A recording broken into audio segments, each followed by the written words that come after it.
Hello, third graders. Today is Thursday, November 9th. We are reading Chapter 5 of The Case of the Gasping Garbage. Yesterday, we ended off where they had finally solved the problem for the leopard frogs. They built a culvert under the road so the frogs could get to the pond.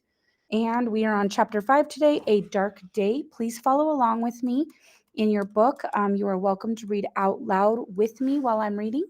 And then today you will complete an Edpuzzle video where you will watch the video and you will stop periodically to answer questions about our story.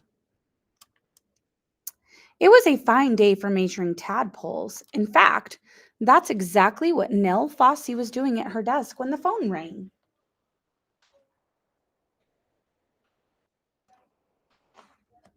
She set aside the chart she was plotting and told her tadpoles to take a break. Doyle and Fossey, she answered. It was Drake. Nell, breaking news. Turn your TV to Channel 5. Check. She clicked on the TV. A local news reporter was talking. We've got a situation here. A real situation. A desperate situation. As you can see behind me, a truck is wedged under the bridge. Plainly, it was just too tall. And now it's stuck. No traffic can get through. And if that isn't bad enough, it's rush hour. Drivers are getting cranky, as you can hear. Horns are honking, and it's miles and miles to go around. Like I said, it's a desperate situation for the town of Mossy Lake. Nell turned the TV off. What do you suggest? This is a chance for Doyle and Fossey. With our superior mental powers, we should have that truck out in a flash. Meet me at the bridge. Check. Click. 20 minutes later, surrounded by the sound of honking horns and the shouts of angry drivers, Nell and Drake pushed through the crowd that surrounded the truck. Stand back, kids, said a police officer. Let the professionals do their jobs. Nell handed the officer their business card. Doyle and Fossey, she said, at your service. Oh, of course, Miss Fossey. Didn't recognize you at first. My apologies. The officer lifted the yellow tape barrier, and Nell and Drake entered the scene.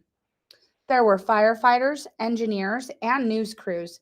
There were politicians, truck drivers, and the mayor. They stood on the bridge. Here's our picture. Looks like here's the truck wedged into the bridge, and the truck driver, he's looking pretty upset. Oh, I see a clue in our book right here.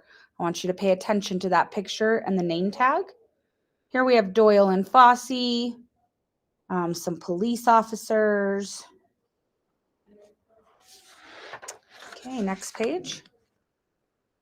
They climbed on ladders. They peered under the truck with flashlights. They held meetings. All in all, everyone seemed quite puzzled indeed. Nell set to work immediately. She observed. She measured. She calculated. She charted. She scratched her head. Meanwhile, Drake was calculating the height of the truck and scribbling in his lab notebook. Finally, Drake and Nell held a small meeting of their own. What do you think? Nell asked. Drake shook his head and pushed up his glasses. It's jammed in tight. They've already tried to drive it out, but it just wedges in further. Nell nodded. Plus, they've tried pulling it with a tow truck from the other side. They've even tried greasing it, Drake continued, but no go. To be perfectly honest, Scientist Nell, I'm stumped. Simply stumped. That means confused. Me too. This is a dark day for Doyle and Fossey. A dark day indeed, Nell agreed. Just then, as if being stumped weren't bad enough, they spied James Frisco, the bad, mad scientist, their arch rival. Egads! Cried Drake, nearly dropping his notebook. It's Frisco! They watched in horror as Frisco climbed all over the truck. Unfortunately for Doyle and Fossey, Frisco was allowed to go anywhere he liked and climb over anything he wished because he was the police commissioner's son, mad scientist or not. Sometimes life was perfectly unfair. Frisco peered under the hood. He checked the brakes. He squinted through the windshield. He recorded the mileage, he scribbled in his lab notebook, and then he dashed away. Great Scott! Exclaimed Drake. He's gone back to his lab for a final analysis. Drake turned to Nell. We must solve the problem before Frisco does. Our reputation is at stake. Agreed. I have an idea that just might work, said Drake. Oh, I'm going to raise the bridge using hot air balloons. Nell was quiet, real quiet. There was something not quite right here. Something she couldn't quite put her finger on. It was that sixth scientific sense that all good scientists have. We must return to the lab, Drake was saying, for final analysis. Then we'll present our findings to the mayor and oversee the extraction operation. Extraction means to take something out. Assuming there are no complications, we'll be home by supper. You go, Nell finally said. I'm going to stay here just in case. Drake thought for a moment. Good idea. I'll watch the TV, and if anything happens, I'll hurry right back. Chuck. Later. All right, next week we're starting off with Chapter 6, Simply Stumped.